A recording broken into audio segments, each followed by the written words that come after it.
over the Owen Stanley Range, New Guinea, August 17, 1943, 14:32 hours. The world was three things: a roaring engine, a rattling canopy, and the blinding, painful blue of the South Pacific sky.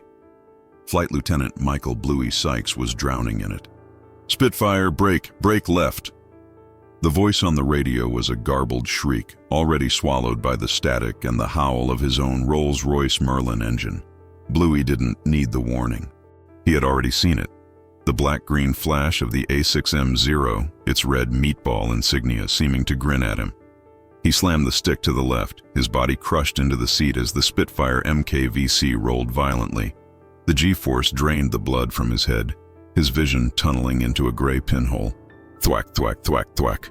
The sound wasn't like thunder. It was like a giant tearing a canvas sheet just behind his armored headrest. The impacts were physical shoves. The cockpit instantly filled with the acrid metallic tang of cordite and the sick, hot smell of glycol. A spider web of cracks appeared on his portside canopy. "He's on me! I can't shake him!" Bluey yelled, his voice tight with compression. He was in a turning fight with a Zero. This was the one thing the instructors had told them over and over never to do.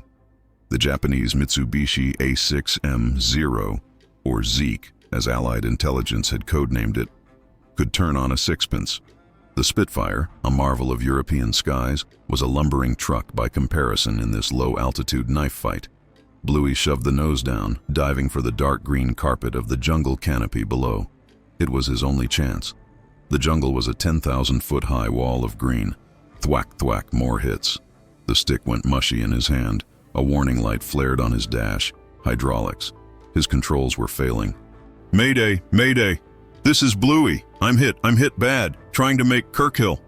He saw the second Zero now, a pale gray ghost sliding in from his low 7 o'clock. They were toying with him.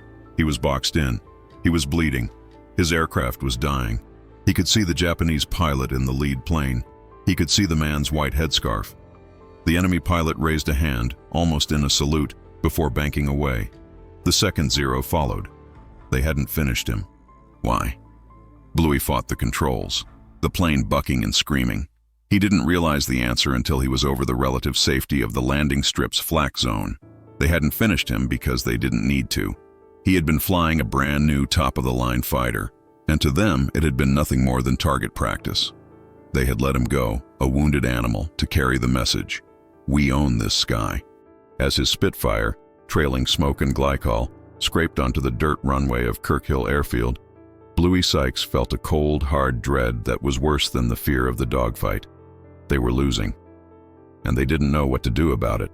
Kirkhill Airfield, Port Moresby, New Guinea, August 18, 1943, Euros 7 hours. The problem, Squadron Leader Don Croft mused, was the color green. He stood by the runway, sipping bitter, thrice-boiled coffee from a tin mug. The air was already a soupy 95-degree blanket, thick with the smell of mold, aviation fuel, and the distant latrines. Before him sat his squadron, number 83 Squadron, Royal Australian Air Force, RAAF. They were flying the Spitfire MKVC. In Europe it was a legend. Here it was a compromise. The central problem was twofold. First, the technology. The Spitfire was designed for high-altitude combat over the fields of Kent. Here, in the Southwest Pacific area, SWPA, the war was fought in the weeds, just over the treetops. The Zero was lighter, more agile, and had an astonishing rate of climb. It could outturn and outclimb the Spitfire with ease at these low altitudes. The REF pilots' only advantages were their armor, their superior firepower, 2 20mm cannons, 4 303 machine guns, and their ability to dive. A pilot had to pick his fight, execute a high-speed boom and zoom, and get out.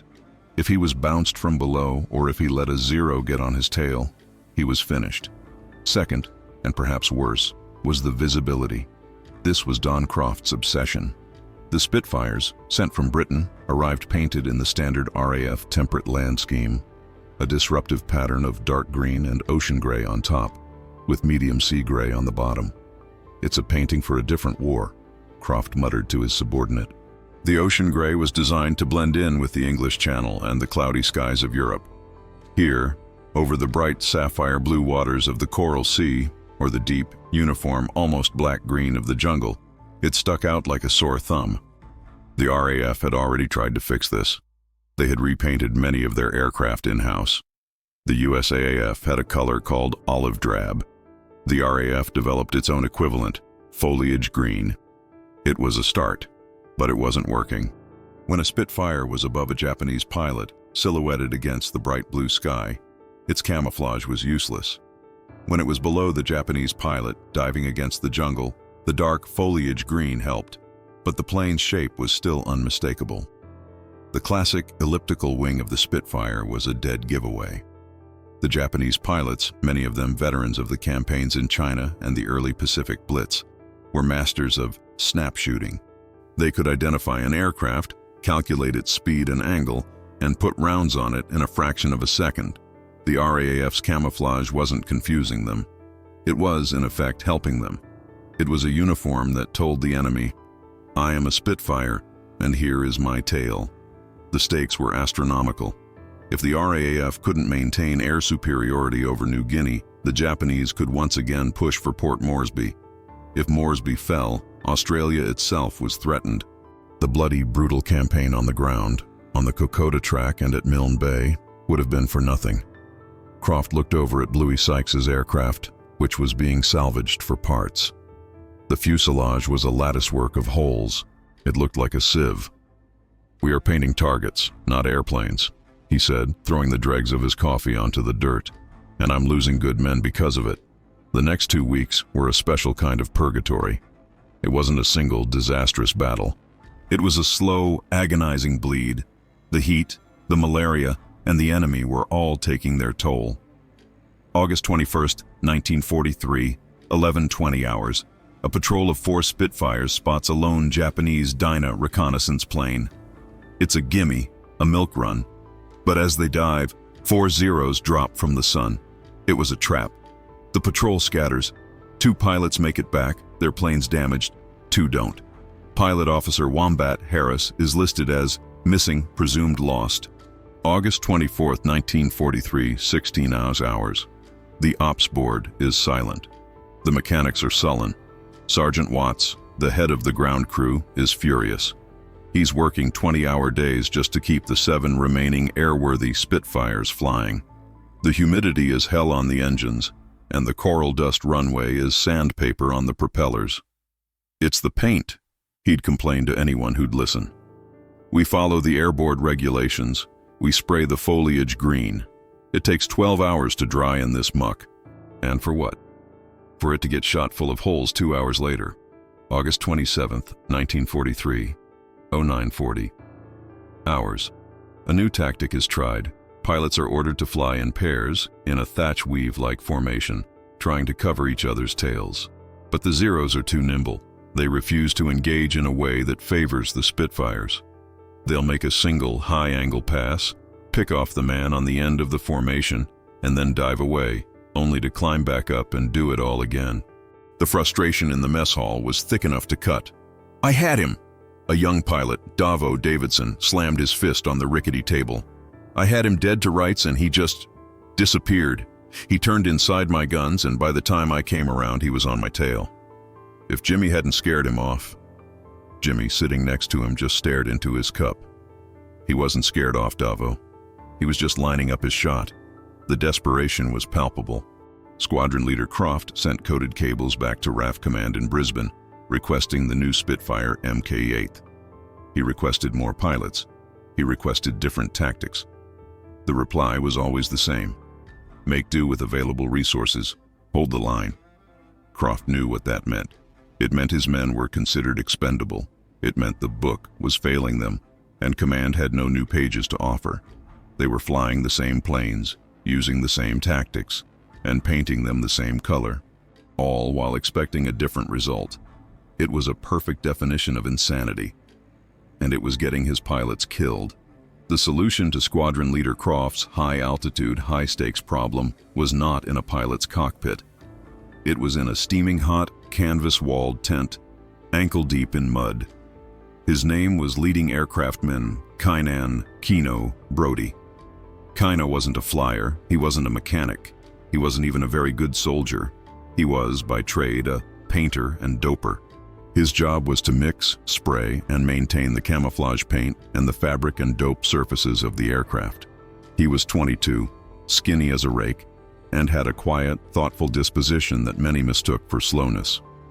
Back home in rural Victoria, he had been a signwriter and in his spare time a landscape artist. He didn't see planes as machines of war. He saw them as 30-foot-long canvases. He didn't see the jungle as the enemy. He saw it as a complex problem of light and shadow. Kino had been at Kirkhill for 6 months, and he hated it. He hated the noise, the smells, and the fear. He had found his own way of dealing with the terror. While others gambled or drank, Kino sketched. He sketched the way the light filtered through the canopy. He sketched the shadows of the revetments.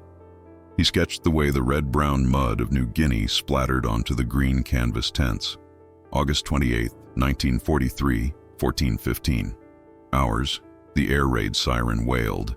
It was a hit-and-run strafing attack, a common afternoon nuisance. "To the trench," Sergeant Watts bellowed. Kino sprinted with the others, diving headlong into the narrow, muddy slit trench at the edge of the airfield. He lay there, face pressed into the damp earth, as the Japanese planes, Oscars, by the sound of their engines, screamed overhead. The rat-a-tat-tat of their machine guns was answered by the thump-thump-thump of the Bofors guns. Kino kept his eyes open, as he always did. He was terrified, but he was also observing. His green uniform was splattered with the local red earth. He noticed, with a detached artist's curiosity, that where the red mud had dried, it created a new pattern. It didn't just cover the green, it changed it. It broke up the solid line of his own shoulder. His gaze drifted. 20 yards away, a damaged Spitfire wing, salvaged from Bluey Sykes's crash, was leaning against an oil drum. It was pockmarked with bullet holes. The green paint was chipped and flaking, and underneath the foliage green paint, what was that? It was the primer, the zinc chromate primer, a rusty, reddish-brown color, designed to stop corrosion on the aluminum skin. Where the green paint was chipped, the primer showed through. It looked like rust. It looked like the mud on his uniform. Kino stared. The green, a uniform shape, was recognizable. But the green and the red-brown, splotched together, it was a mess. It was confusing. It didn't look like a wing. It looked like nothing.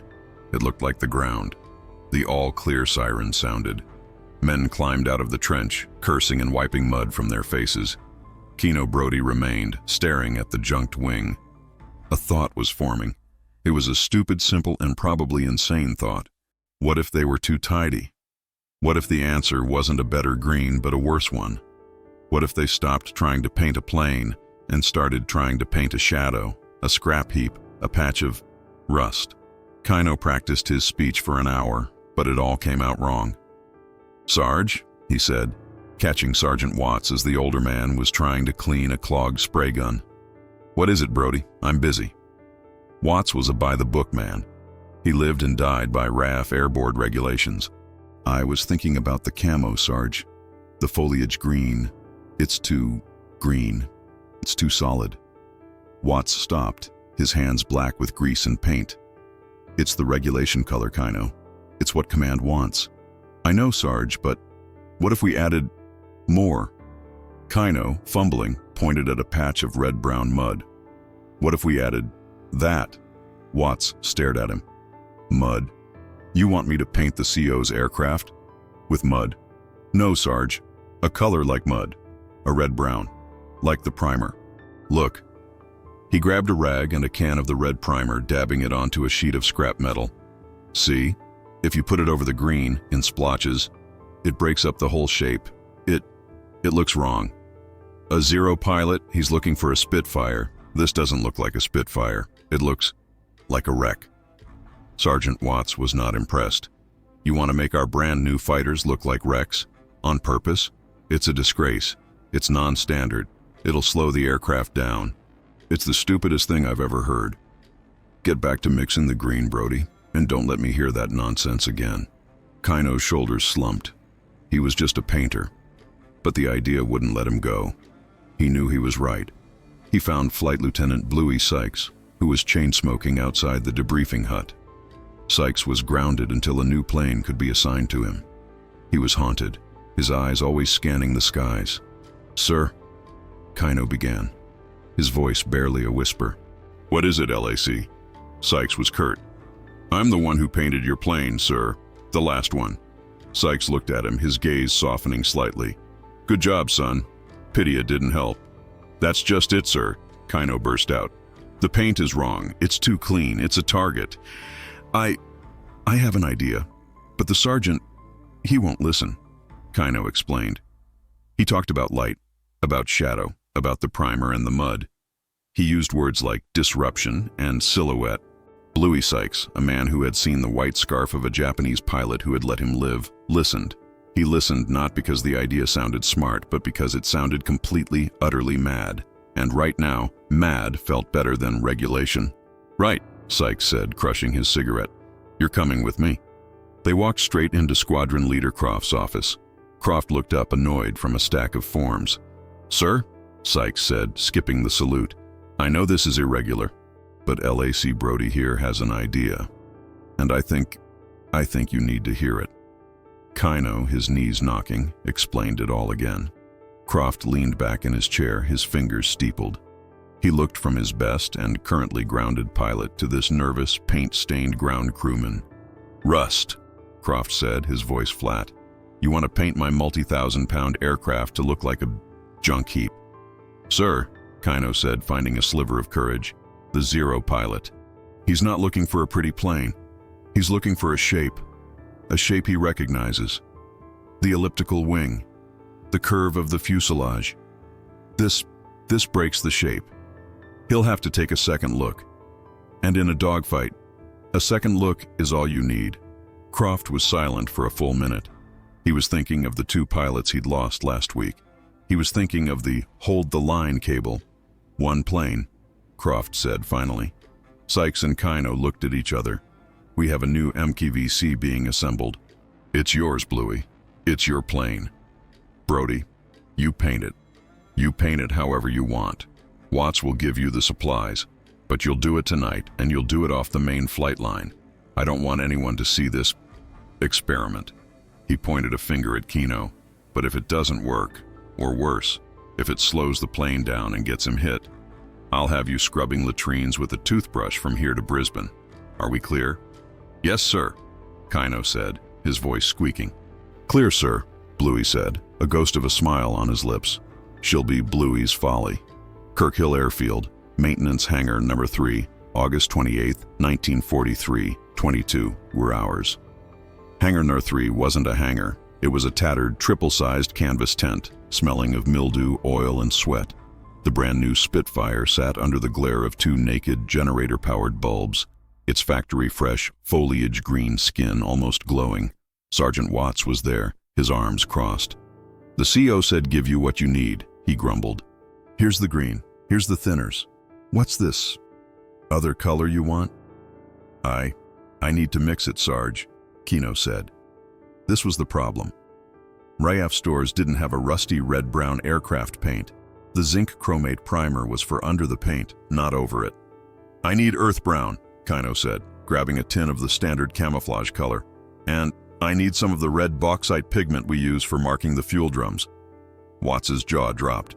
That's dirt, Brody. It's not aviation grade. It's a pigment, Sarge. If I mix it with thinner and a binding agent, it'll stick." Kino was already at work, pouring, mixing, stirring. He was in his element now. This was art. He didn't use the spray gun. That was for uniformity. He wanted the opposite. He grabbed a bucket and a half-dozen large, coarse rags and sponges. Bluey Sykes, who had come to watch, was put to work. "I want it messy," Kino instructed, his nervousness gone, replaced by an artist's focus. "Dab it. Don't wipe dab. Right on the leading edge of the wing. Yes, right there. Break up that perfect curve." For the next 4 hours they worked in the suffocating heat. The whine of mosquitoes was a constant irritant. Kino was a man possessed. He would stand back, squint, then run forward and add a splotch of the ugly, reddish-brown rust to the fuselage, right behind the cockpit. Then he'd use a different rag to add a smear of earth brown on the tail fin. It wasn't a pattern. It was a mess. He was deliberately applying the new color over the most recognizable parts of the plane: the wing's leading edge, the curve of the fuselage, and the tail. He was destroying the aircraft's silhouette. Sergeant Watts watched for an hour, shaking his head. "It's a disgrace," he muttered, before leaving them to their folly. By 03 now, they were done. The plane was hideous. It no longer looked new. It looked old, diseased, and yes, rusty. The splotches of red-brown and dark brown on the green background were jarring. It looked like it had been salvaged from a scrap heap. Bluey Sykes walked around it, touching the still tacky paint. "Bloody hell, Kino," he whispered. "She's the ugliest thing I've ever seen." "That's the point, sir," Kino said, his hands and shirt stained with the new color. "It's not, sir," Bluey said, clapping a hand on Kino's shoulder. "It's Bluey, and I'd be proud to fly her." Kirkhill Airfield, August 29th, 1943, 05:30.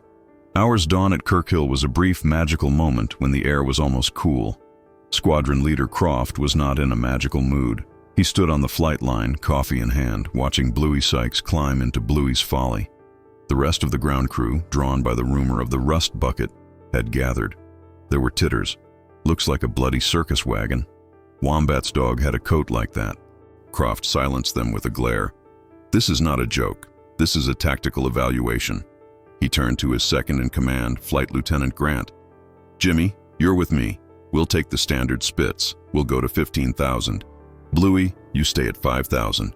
We're going to see if this art project actually works." The test was simple. Croft and Grant would fly above Sykes, first with the sun at their back, then against it. They would make passes from above, just as a Zero would. Their job, to spot and identify Bluey's plane, first against the dark green jungle, then against the bright blue sea. "Folly, this is Tower. You are cleared," the radio crackled. Bluey's Merlin engine roared to life. The rust bucket trundled down the runway and lifted into the air. Croft and Grant climbed, the world shrinking below them. "Right," Croft's voice came over the radio, high and thin. "We're at Angels 15. Bluey, where are you? Give me a tally-ho." "Tally-ho, leader," Bluey's voice replied. "Right below you. 5,000, just over the bay." Croft banked his plane, scanning the water. He saw nothing. "Bluey, confirm your position. I don't have visual." "Confirmed, leader. 5 by 5. I'm right here." Croft squinted, and then he almost saw it. A speck. But it wasn't a Spitfire. The shape was wrong. The red-brown patches, reflecting off the water, made it look smaller. It looked like a float plane, or a P-40. It didn't look like a threat. "My goodness," Grant's voice cut in. I see him. He looks broken." "Now, against the jungle," Croft commanded. Bluey banked his plane inland, flying over the dense dark canopy. This time he vanished, completely. The standard foliage green was good, but it was a solid, recognizable shape, but Kino's pattern.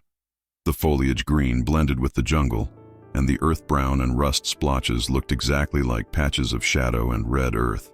The plane didn't just blend in, it broke apart. The human eye, looking for a single man-made object, couldn't resolve the shape.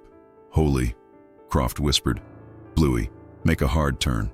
Bluey's plane banked. For a split second, as the sun glinted off the canopy, it was a plane again. Then, as it settled, it dissolved back into the background. "Land," Croft ordered, his voice suddenly hard. "Land now." 20 minutes later, the three pilots stood on the tarmac. Croft walked a slow circle around the rust bucket. He ran his hand over one of the red-brown patches. He looked at Kino Brody, who was standing nervously by Sergeant Watts. "It's a mess," Croft said. Kino's face fell. "It's the most beautiful mess I've ever seen." Croft turned to Watts. "Sergeant, I want the entire squadron painted like this. I want it done by 18 hours tomorrow." Watts's jaw hit his chest. "Sir, that's irregular. That's 12 planes." "You have rags, don't you, Sergeant?" Croft said. "Get it done." He looked at Kino.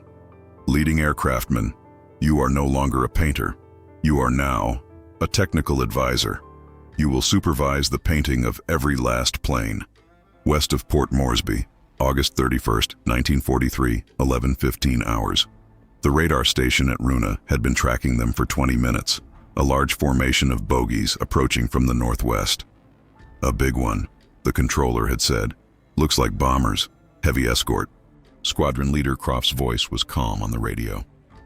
Right, boys, this is it. You know the drill. Climb for the sun, no heroics, and let Kino's artwork do the talking. No. 83. Squadron 12 Rust Bucket Spitfires climbed to 25,000 feet, positioning themselves upsun of the approaching Japanese formation. The air was thin and cold. Below them, they saw the enemy, a V of Vs. 18 G4M Betty bombers glistening in the sun with a top cover of at least 25 fighters, Zeros, and Oscars. This was what the Japanese did. They sent a force so large it was designed not just to hit the target, an American transport dock, but to wipe out the Allied fighter screen permanently.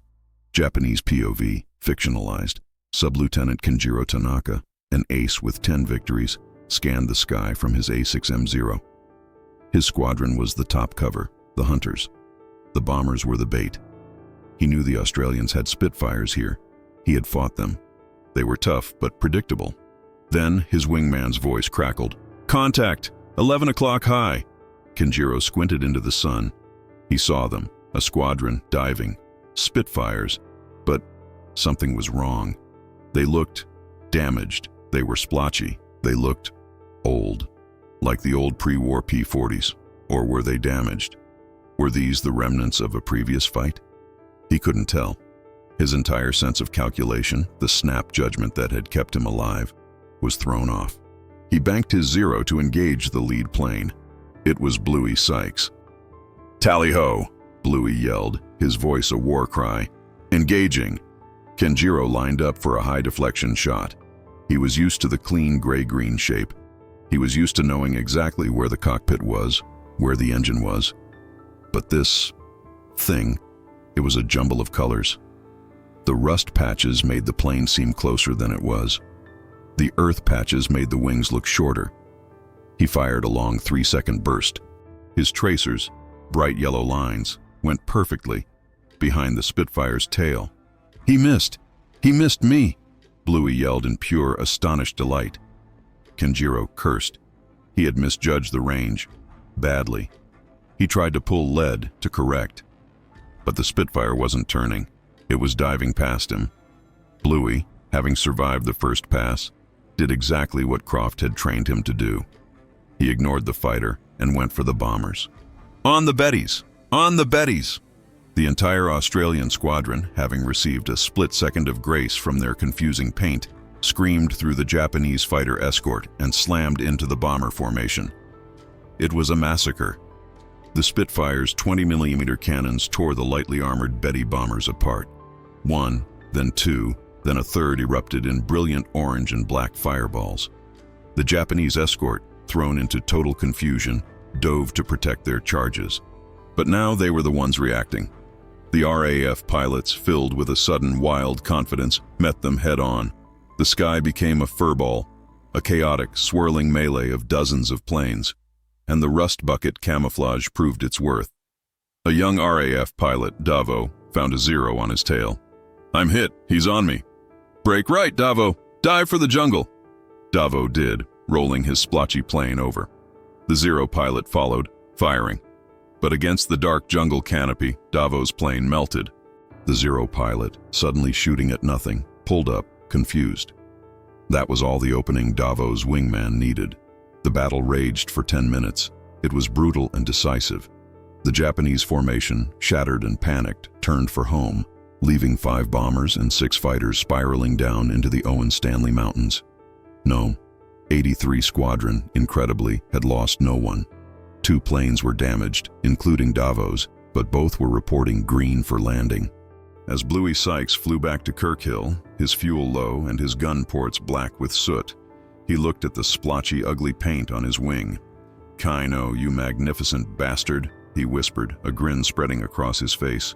"You magnificent, bloody bastard." The debriefing was not the usual somber affair. It was chaos.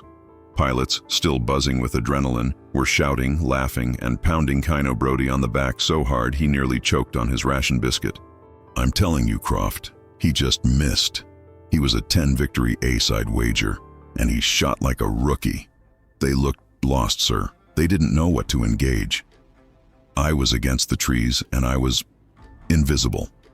Squadron Leader Croft let the celebration run for 5 minutes before he held up a hand. "All right, settle down. The job's not done." But he was smiling. The news spread down the flight line like fire.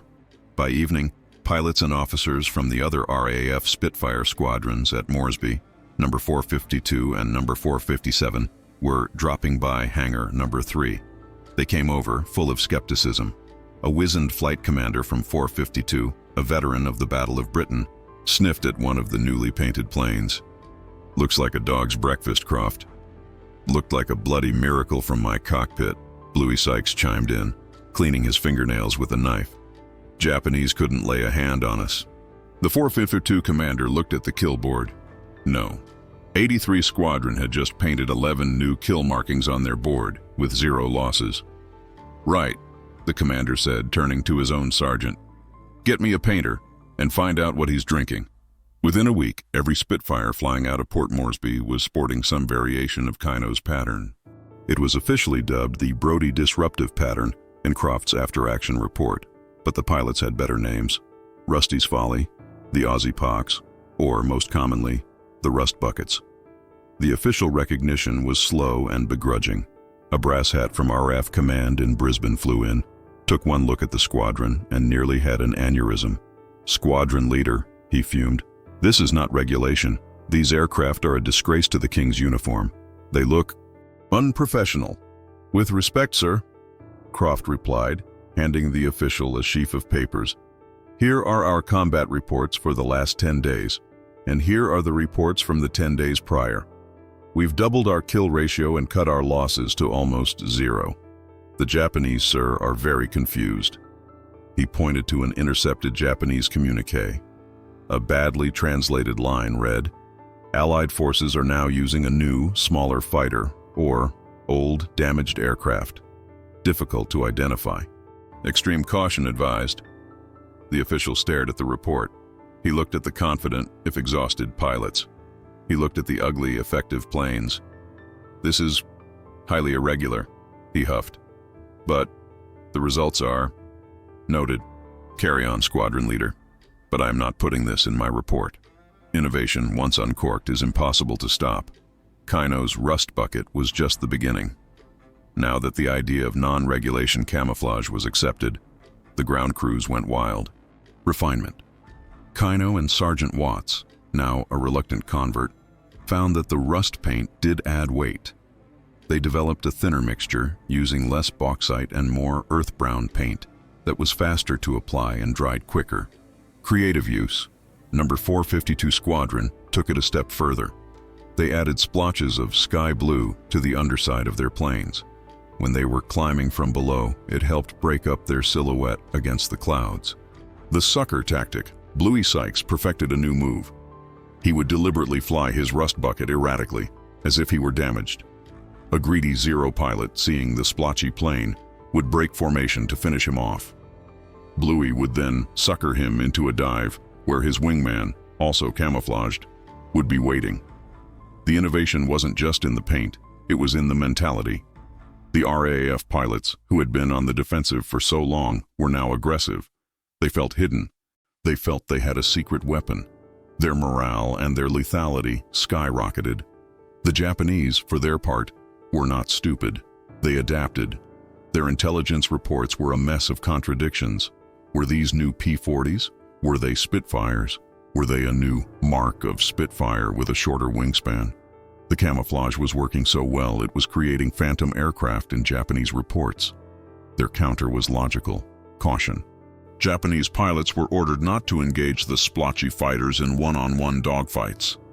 They were told to stick to boom and zoom tactics themselves, to never follow a damaged plane down, and to attack only in groups of 3 or more. This, in itself, was a massive victory for the RF. By forcing the famously aggressive Zero pilots to become cautious, the rust buckets had neutralized their single greatest advantage. The Japanese were now fighting a defensive, by-the-book air war. And in that kind of war, the heavier, better armed, and now confident Spitfire was king. The rust bucket tactic had not just hidden the planes, it had crippled the enemy's will to fight. Success was not without its price. The first cost was logistical. The RAF's supply chain was built to deliver foliage green and ocean gray. It was not prepared for a sudden massive demand for earth brown and red bauxite. Sergeant Watts spent most of his days in a paint war with the quartermaster, trading, begging, and creatively borrowing supplies. The second cost was overconfidence. September 14, 1943, a new pilot, Pilot Officer Rowdy Peterson, arrived, fresh from training. He was assigned his first rust bucket. He thought the paint was magic. On his first patrol, he saw a lone Oscar and broke formation, ignoring Croft's direct order. "I've got him, boys! Watch this!" He dove, convinced the paint made him invisible. It was a trap. 4 Zeros dropped from a cloud bank. Rowdy was surrounded and shot to pieces before his wingman could even react. His last transmission was a single, surprised, "Oh!" Squadron leader Croft was merciless in the debriefing. "This paint does not stop bullets," he roared at his shaken pilots. "It doesn't make you invincible. It just buys you 1 second. One. And Peterson, he wasted it. Don't you waste it." But the heaviest burden fell on Kino Brody. He was promoted to corporal. He was given his own paint shop. He was no longer just a painter. He was a vital part of the squadron's kill chain. And it haunted him. He was no longer just painting planes. He was painting men. He knew every pilot. He knew Davo had a girl in Sydney. He knew Bluey was reading a dog-eared copy of Don Quixote. He would paint their plane, and they would fly off. And sometimes, they didn't come back. He saw Rowdy Peterson's plane. It had crashed in the bay. When they dragged the wreckage ashore, the rust paint was still there, but the pilot was gone. Kino stopped sketching. He stopped seeing the light and the shadow. He just saw the colors. The green, the brown, and the red. The colors of the earth. The colors he was using to send men to their graves and to welcome others home. He had wanted to be a landscape artist.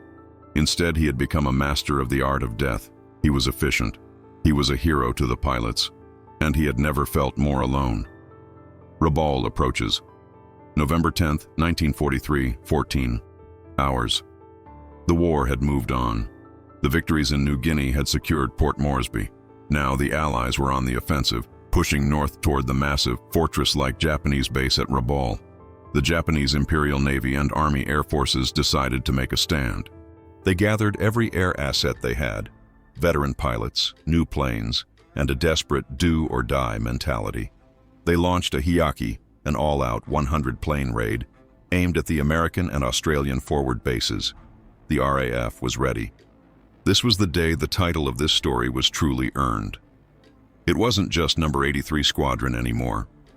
3 full squadrons of rust bucket Spitfires, number 83, 452, and 457, scrambled to intercept. Nearly 40 Australian-piloted Spitfires, all painted in Kino's madness, climbed to meet the Japanese armada. What met the Japanese pilots was not a squadron of fighters. It was a wall of visual confusion. They were expecting a fight. They were not expecting a nightmare. Dozens of splotchy, damaged-looking planes were everywhere. They couldn't tell which ones were close, which were far, which were turning, and which were diving. The rust pattern, multiplied by 40, turned the sky into a funhouse mirror. Japanese formations, which relied on tight visual cohesion, broke apart. Pilots, unable to trust their own eyes, made individual frantic attacks. It was not a dogfight. It was a rout. The Australian pilots, now veterans of this confusion tactic, worked in perfect deadly pairs.